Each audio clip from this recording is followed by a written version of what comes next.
à tous, nouvelle petite vidéo toujours consacrée au rétroéclairage RGB de sa tour. On va rester encore une fois chez NZXT avec la présentation de plusieurs produits. Alors on va peut-être attaquer comme ça. Donc ici on a affaire à un petit contrôleur qui va prendre place à l'intérieur de votre tour et ça s'accompagne de différents bandes LED. À ceci s'ajoutent également de nouveaux ventilateurs, ce sont des 120 mm, des AER RGB 2. Et on a le droit également à des petits accessoires. Alors là il y en a deux, donc ici ça c'est des bandes LED solides qui prendront place par contre pas à l'intérieur mais à l'extérieur du boîtier, donc principalement sur le bas. Donc là si vous avez un bureau par exemple blanc, eh ben on va avoir un bel effet lumineux tout autour de sa tour. Et enfin ici, alors là ça c'est particulier, il s'agit de peignes. Donc ça va prendre place sur le 24 broches ou encore le PS 4+4 broches ou même le PCI Express 6 plus 2 broches à destination de la carte graphique. Ce que je vous propose, c'est qu'on fasse un petit tour d'horizon de ce matériel, qu'on fasse un petit déballage, qu'on garde ce qu'il y a dans les différentes boîtes et on finira au niveau de la vidéo donc avec une petite exploration de l'application CAM qui va permettre de tout paramétrer et on regardera également ce que ça va donner au niveau d'un boîtier. Allez, c'est parti.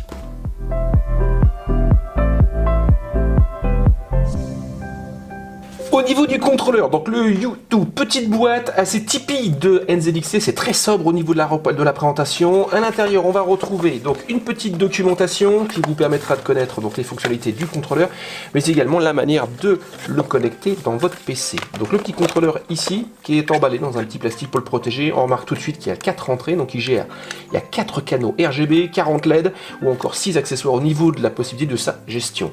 Juste en dessous, on va récupérer donc les bandes LED, il y en a 4 au total, les voici, couleur blanche, avec le petit logo ici, NZXT, je ne sais pas si vous le voyez correctement, donc à ce niveau-là, au niveau de la fixation de système, donc du 3M, Scotch 3M, ou encore on a un support magnétique. Enfin, au niveau du fond de la boîte, je vais tout enlever, voilà, on va récupérer toute la connectique. Donc ici c'est de la visserie, des petits scratchs. Ici on a donc plusieurs câbles pour le branchement des différentes bandes LED. On a également le câble USB pour brancher tout ça sur une en-tête USB de sa carte mère pour le piloter à partir de l'application CAM. Et ici le module d'alimentation, par contre on utilise un Molex. Au niveau du ventilateur cette fois-ci, alors on va regarder ce qu'il y a à l'intérieur de cette petite boîte. Donc toujours pareil, hein, même sobriété au niveau de l'emballage. Ici NZXT essaye d'opter pour du premium. Donc ici on retrouve une petite boîte qui va libérer, alors petite documentation au niveau du ventilateur. Ici le ventilateur en question. Alors, je vais l'enlever. Alors, au niveau du ventilateur, on va retrouver un cadre noir. On a également donc ce fameux anneau ici lumineux RGB qui nous propose une structure en plastique transparent légèrement fumé. Donc ça devrait permettre de proposer une lumière très diffuse et d'éviter, vous savez, les sources ponctuelles. Alimentation PWM assez classique. Par contre, on remarque tout de suite également qu'on a un câble modulaire. Il est livré en standard ici. Ça, c'est valable pour le chaînage RGB. Au niveau de ce ventilateur, on est sur une solution de 120 mm. Au niveau de ses caractéristiques, il propose une vitesse de rotation entre 500 et 1500 RPM. On a affaire plutôt ici à un ventilateur pour boîtier, donc à placer à l'avant ou à l'arrière. Au niveau de ses caractéristiques, à son plein potentiel, il est capable d'offrir un débit de 52,44 CFM pour une pression statique de 1,35 mm de H2O.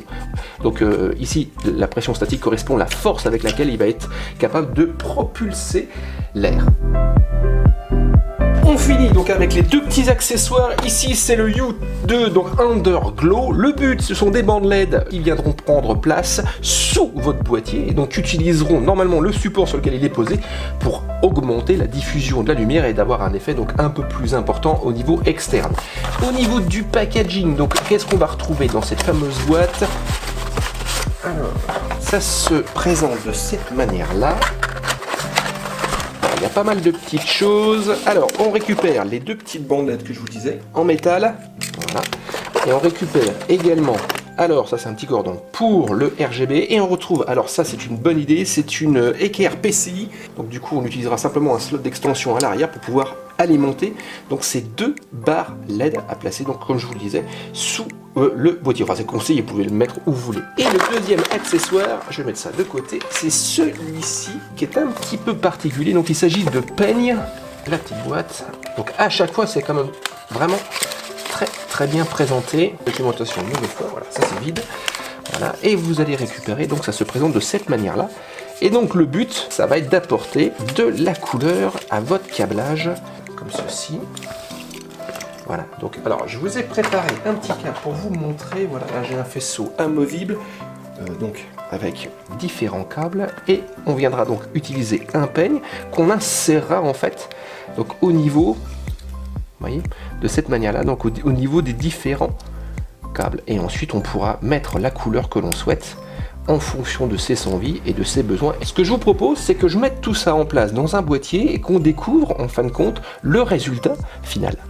L'application CAM est un logiciel assez complet. Ça va vous proposer donc différentes choses comme un monitoring avec un suivi de différentes informations. Vous avez également une sorte de résumé du matériel présent, la détection du matériel NZXT, donc ici on a bien le U2 qui a été détecté, et surtout l'accès à ces options pour pouvoir personnaliser donc les différentes possibilités. Là j'ai donc utilisé les 4 canaux disponibles sur le contrôleur.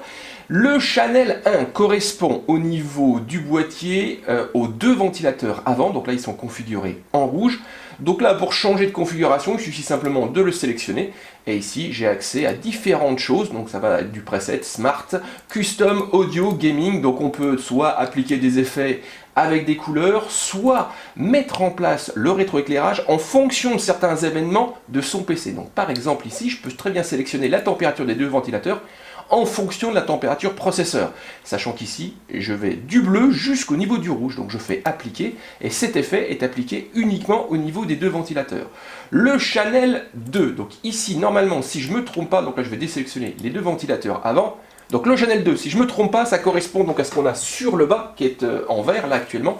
Donc ici par exemple, je peux choisir quelque chose de très simple, tout simplement une autre couleur. Donc on va peut-être prendre du violet, je vais faire appliquer, et normalement, vous avez donc ici du violet. On va passer au niveau des bandes LED, donc qu'on va retrouver en interne au niveau du boîtier, donc sur l'avant et derrière, donc le cache rouge. Ici, je suis en vert, je vais prendre, alors c'est juste pour vous montrer, sachant qu'on peut mettre des effets, c'est tenez, on va prendre Rainbow Flow, donc là c'est un effet, alors Rainbow Flow, voilà, et appliquer. Et là, vous voyez, on a bien un effet qui est appliqué juste au niveau des bandes LED. Et enfin, par exemple, les peignes, donc ça c'est le Channel 4, et ben on va prendre, je sais pas trop quoi, Super Rainbow, pour essayer. Je désélectionne le 3 et je vais juste faire appliquer. Allez, c'est parti. Et donc vous l'avez ici, donc au niveau des peignes, sur les PC Express, et le 24 broches. Tous ces accessoires RGB, donc toute cette nouvelle ligne de produits NZXT est normalement disponible dans le commerce. Au niveau des tarifs, ça débute à partir de 29,90 €. Je vous mets la liste que le constructeur m'a envoyée, donc ici ou là, je ne sais pas où ça va apparaître. Au niveau de la chaîne, moi je vous dis à très bientôt. Si vous aimez ce contenu, n'hésitez surtout pas à vous laisser un petit commentaire. Ça permet à la vidéo de monter dans le classement. Vous pouvez également lâcher un petit pouce bleu. Là, c'est réconfortant et c'est encourageant. Et vous pouvez aussi utiliser la petite cloche. Ça vous permet d'être notifié lorsqu'une nouvelle vidéo sort. Et quant à moi, je vous dis à bientôt.